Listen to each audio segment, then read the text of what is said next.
This league just keeps getting interesting. Sharjah Warriorz were desperate for those 2 points and they got it. They win by 4 wickets and that's the emotion that they were riding on. They came in with 4 points, they leave with 6 points and Abu Dhabi seems to suit them.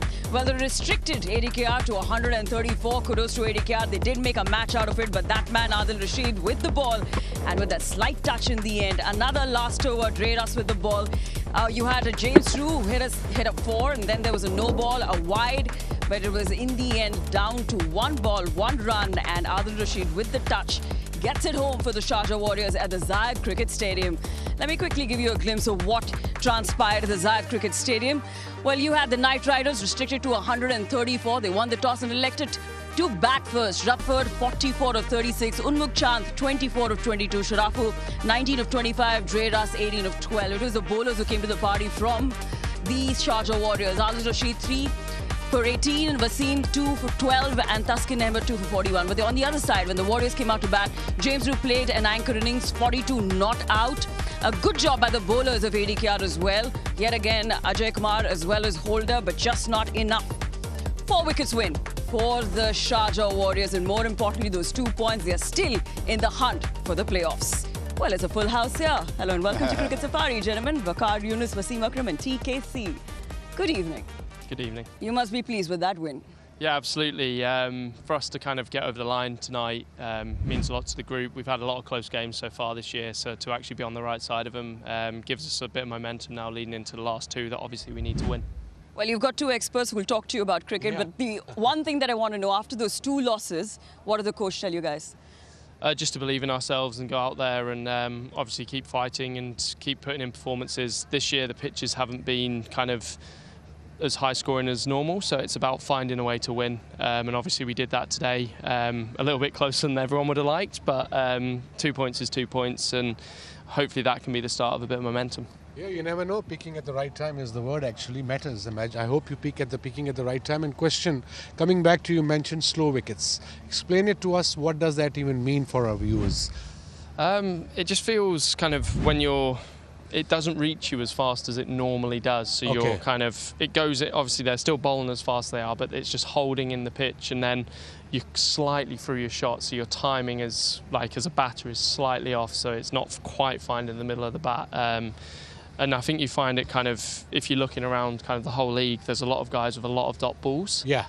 Or guys, when they're playing the big shots, they're actually going under it. So they're getting quite a lot of skyers instead of normally when you're swinging, you'll get a full face, whereas quite a lot of guys are out in front and like, obviously as a batter it's your skill to adapt and make sure you are successful on those pitches, and that's what the best players in the world do. And again, Sunil Narayan, who's one of the best spinners in World T20 format, we know that. We noticed that 6 times you tried to play sweep shot, you and Sikandar Raza, 5 to 6 times, and then obviously in the end you got unlucky, you got out to it. So that was the plan against him, or was just... Yeah, no, it's a shot that we both practice and both back. And with the ball turning, I actually misjudged that one. I got it wrong. I was trying to sweep on line a bit more. Yeah. And trying to take out LBW. I should have knocked that one straight down the ground. But he's such a great bowler. He's kind of, if you just sit there with, obviously had 3 guys around the bat and still went for 14 runs. So it's very tough when you're playing guys like him. Yeah, we don't want to watch that replay too often. And we'll make sure you watch it, TKC. And the review as well. I'll say Sikandar told me to take that one, but no.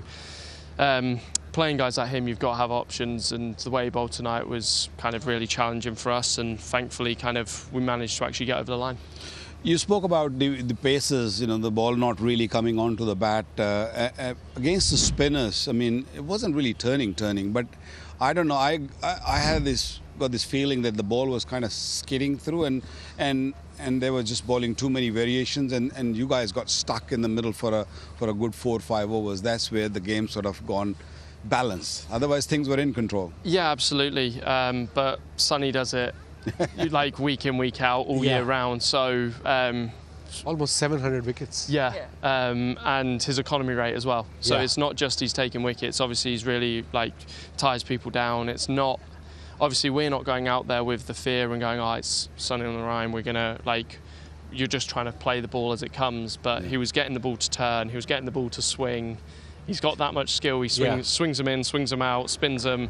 So so like when you're reacting to that, you've obviously got to have a plan.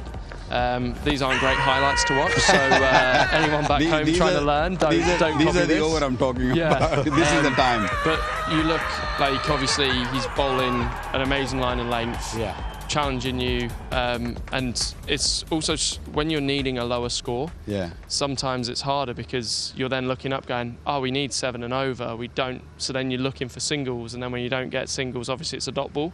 Whereas when you're being more aggressive, say we needed 10s, 15s, or probably not 15s, that'd be 12s. Far too many, but 10s, 12s, you're going to take slightly more risks, you're slightly more positive, and you probably get into better positions as well. Is he a hard man to sort of use your feet and come down the pitch and play him? Or? I think you can do it, but the ball's going both ways. So it's kind of you're adding an extra risk to it, and then when you're chasing 135, and he's probably their biggest threat. Like for me, I think it was actually the wrong. I probably shouldn't have tried to sweep him that over and just got through the over and taken it a little bit deeper, because actually he was probably the one guy that could have really, really hurt us today. And that was his last over. Yeah. So like from my point of view, it's probably actually, do I respect him and try to get him for 5? Worst case, okay, I get him for 2 or 3.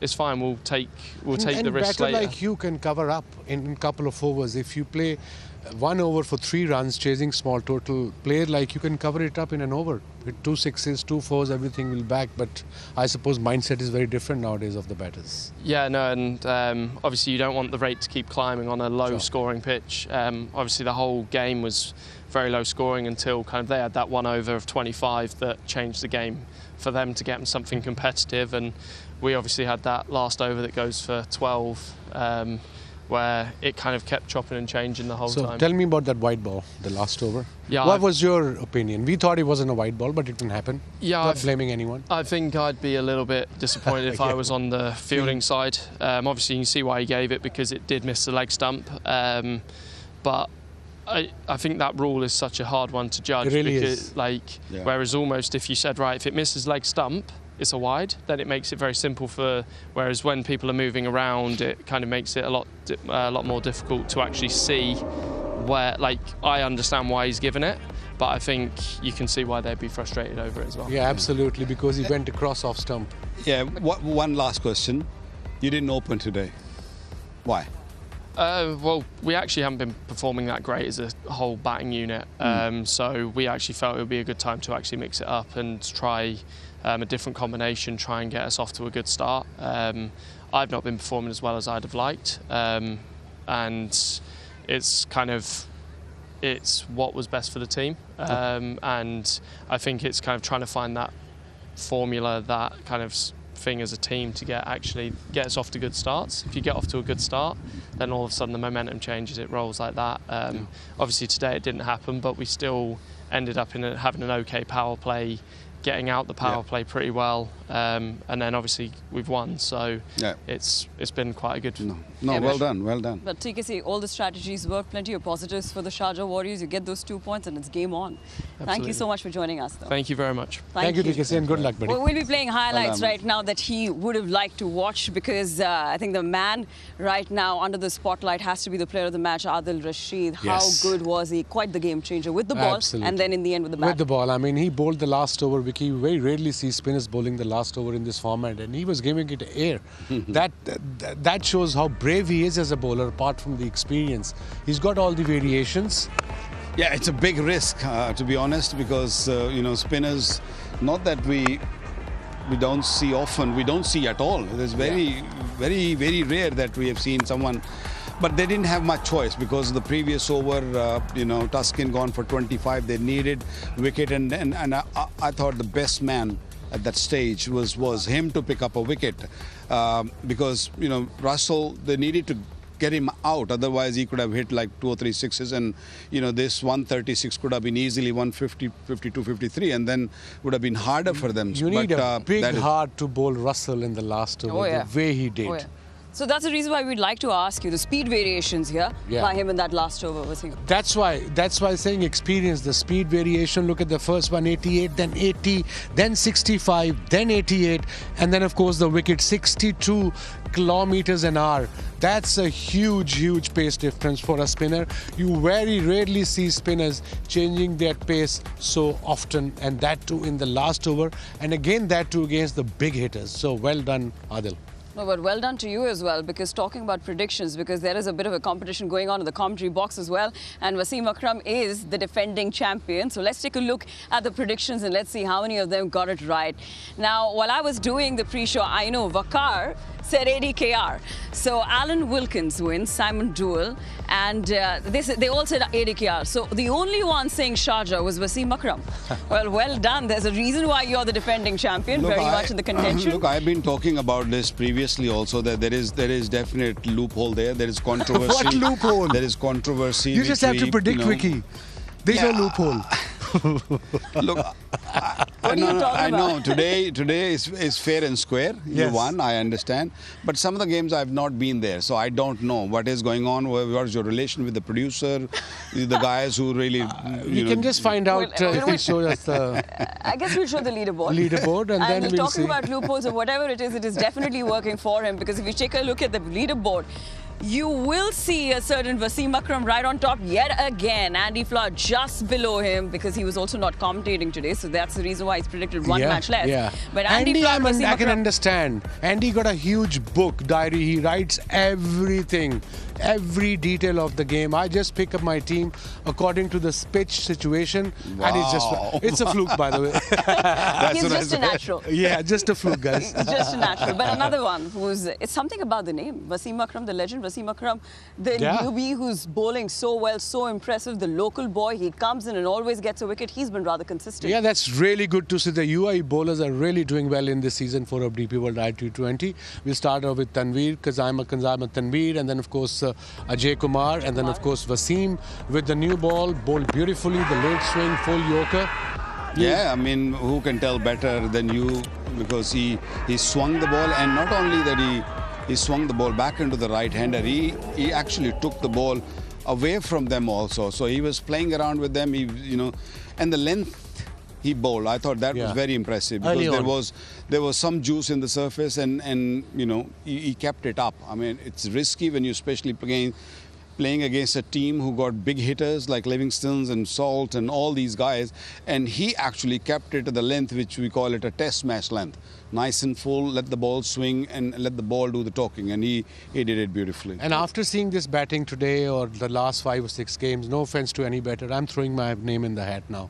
As a batter. As a batter. But the bowler Wasim Akram has impressed us all. Like I said, it's something about the name. But you know what we did? He's been really good in the field, but we went and surfed his socials, and this is what we found out.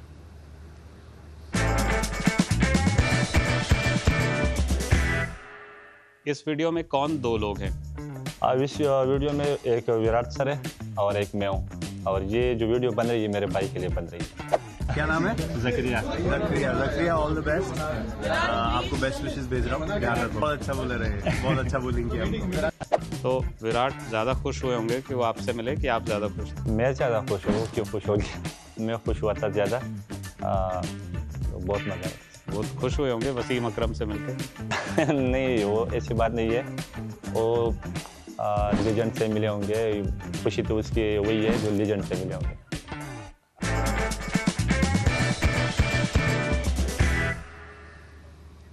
Well, of course, a message from Virat Kohli, also quite a moment when he met the legend. But there was also a very endearing moment that I just saw right after the match. He was speaking to Wasim Akram. Yeah, he was. What was the conversation like? Generally, I praised him the way he bowled. I spoke to him, I think, maybe 4 or 5 games ago in Dubai Stadium. Told him just look at the length, especially early on with the new ball. And I think credit to him the way he's bowling. He's got a bit of nip and of course natural late swing for the left-hander, that ball that comes in. He's got 1 wicket on that early on. I mean, the finished first over or second or third ball. And of course, I also told him he eventually has to learn away swinger, like Ajay Kumar bowls this beautiful away swinger with the seam up delivery. He said he will learn. I said, do not learn in this format. Either play 50 over cricket or 3-day game if you can. That's where we learn the away swing bowling. Indeed, definitely has to be one of the most impressive names from UAE that have come through in the DB World ILT20 Season 4. Congratulations, Sharjah Warriors. Congratulations to all the winners of our contest. Our contest, Jalwa Dikhao, Inam Pao. And these are the winners who've given the right answers. And, and now it's time. These are the winners from the Wizzy Smart TV Presents Jalwa Dikhao, Inam Pao contest. This is from the previous match, the previous 2 matches. Congratulations for showing amazing Jalwa and winning exciting rewards from Wizzy Smart TV, a smart TV that has it all. The youth entertainment brand. Don't miss your chance in the next match, because with Wizzy Smart TV, Jalwa Dikhao, Inam Pao, you stand a chance to win all these exciting prizes. And also, thank you to all who joined our broadcast, because these are the questions that keep coming to you from our commentators. You get the right answer, you get a prize. We'll take a short break here, but don't go anywhere. There's plenty to discuss on the other side.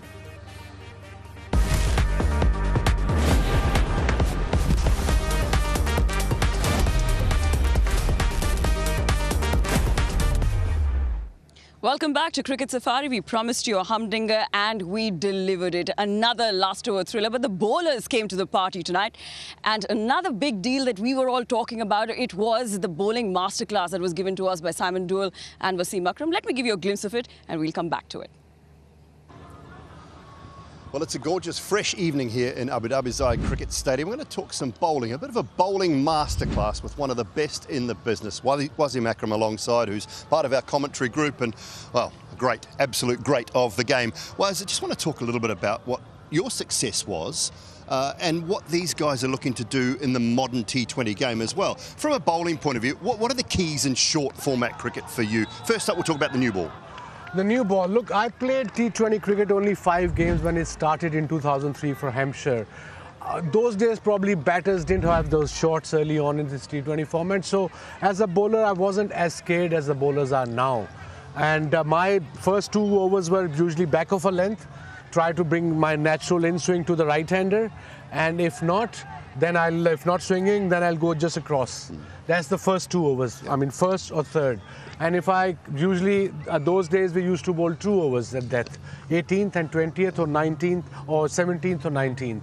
And I used to bowl normal Yorkers, normal swing, and if it's reversing a bit, like this particular ball, if you have a look, it's rough this side, it's a perfect reverse swing ball. And this shiny side, this side. So I would have gone last 2 overs or last over is reverse swinging this day and age, I would have gone around the wicket.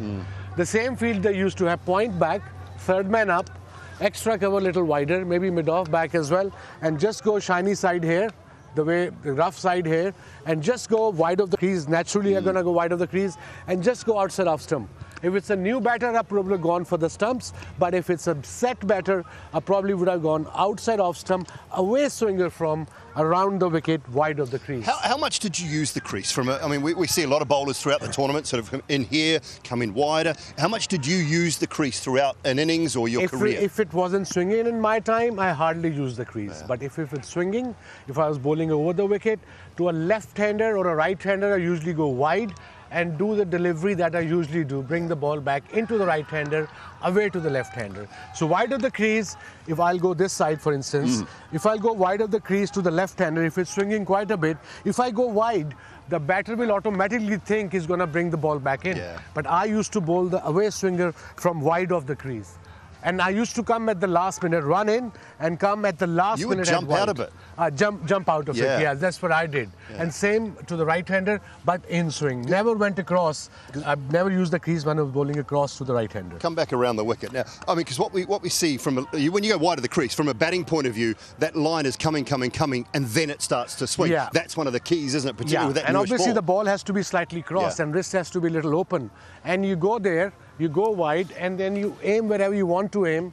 And reverse swing, you usually, if you want to finish off stump, you have to aim slightly outer than off stump, because if you aim middle, it'll finish leg. Yeah. So that's very important. That's come with practice. Slower balls? How much did you use a slower ball in your white ball career? In one-day cricket, I did quite a bit. And again, away, a leg cutter to the right-hander and back of the hand to the left-hander. And I got quite a bit of wickets on back of a hand, especially against the left-handers, because in last overs, our days, the most batters used to go cross, right-hander or left-hander, so hence the away ones to both of them. Brilliant. Listen carefully, folks, because this man was simply one of the best in the game. Plenty of great seam bowlers on show throughout the tournament. Might see a little bit more tonight. Julia, I have to tell you that the bowlers have been listening rather intently, is because that was recorded a little earlier in the day and the bowlers put on a show tonight. But what was really interesting as that played was the conversation between these two gentlemen. Waqar, I want to ask you, what did you make of that masterclass? Look, brilliant. I mean, if he's explaining it, then for me, I think I've seen it all. I've seen it from the other end, or final leg or mid-off. I've seen it all. So I knew exactly where he was coming from. I knew exactly what he's trying to say.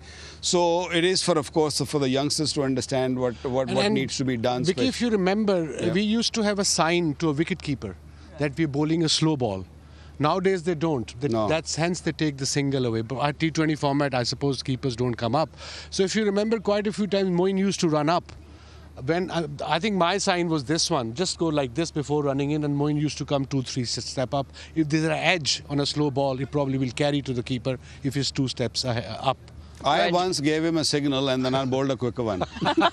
Almost killed him. I remember that. Almost killed him. There's so much to learn, and these conversations just keep getting more interesting. But very quickly, let me give you a glimpse of the points table.